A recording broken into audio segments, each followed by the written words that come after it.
Detective Mike Sullivan stared at the third victim this month, each body arranged in the same ritualistic manner that echoed the Midnight Whisperer legend he dismissed as nonsense throughout his 20-year career.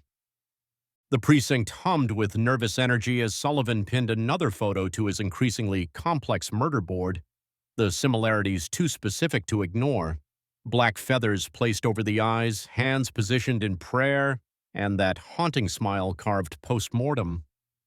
Local folklore painted the Whisperer as a vengeful spirit who punished those who betrayed sacred truths, appearing at midnight to those who had buried secrets too dark to confess.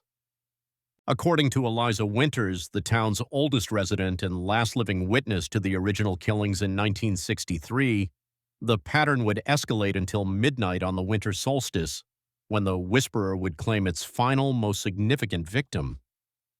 Sullivan had never given much credit to superstition, but as the clock ticked toward midnight and the winter solstice approached, the mounting evidence forced him to consider the unthinkable, that someone was deliberately recreating the legend, or worse, that there might be some truth to the myth itself.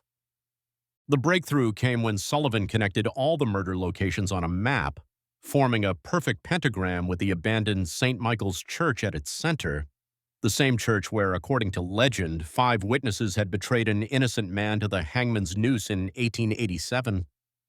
Inside the church, Sullivan discovered an altar arranged with ritualistic precision, black feathers, ancient texts, and 5 photographs of the current victims before their deaths, all surrounding a 6th empty frame that chilled him to the bone.